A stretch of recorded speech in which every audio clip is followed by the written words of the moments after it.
Why do people say Nero fiddled while Rome burned?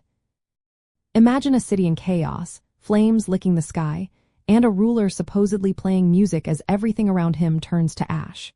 That image has stuck in history for centuries. But what is the truth behind the phrase, Nero fiddled while Rome burned? It all starts with a story from ancient times that has been passed down through generations. The phrase suggests Nero, the Roman emperor, was indifferent or even amused during a terrible disaster. But did he really sit there playing music while Rome was consumed by fire? Let's find out. The Great Fire of Rome happened in July of the year 64 of the Common Era. It started in the crowded shops near the Circus Maximus, a huge chariot racing stadium. The fire spread quickly because Rome's buildings were mostly made of wood and the streets were narrow. It raged for 6 days, destroying about 70% of the city. Many people lost their homes and businesses. The fire was one of the worst disasters in Roman history. Now, the story about Nero playing a musical instrument during the fire comes from ancient writers like Tacitus. Tacitus says Nero was not in Rome when the fire started. When he heard about it, he returned swiftly and helped organize relief efforts. He opened his palaces to shelter the homeless and provided food and aid.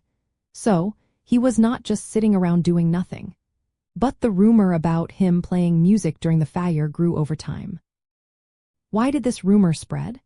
Some ancient sources suggest Nero wanted to rebuild Rome in his own style and may have started the fire to do so. Others say he blamed the Christians, a small religious group, for the disaster to divert blame from himself. The idea that Nero played the lyre, an ancient stringed instrument while the city burned, was likely exaggerated or invented later. The fiddle, which is a modern instrument, did not exist at that time. Nero was known to enjoy music, but there is no solid proof he played during the fire. Most historians agree that the fire spread because of the city's dense wooden buildings and narrow streets, making such a disaster almost unavoidable. Nero's real response was to help the victims. He even took measures to rebuild parts of the city with wider streets and better fire safety. Still, the image of him, fiddling, has persisted because it symbolizes neglect or indifference during a crisis. In the end, the phrase, Nero fiddled while Rome burned, captures the idea of a leader ignoring a catastrophe. Whether or not Nero actually played music during the fire, the story has become a symbol of failure in leadership. It reminds us how stories can shape perceptions, especially when they fit a narrative of neglect or cruelty. So next time you hear that Nero fiddled while Rome burned, remember the real events and how history often mixes fact with legend.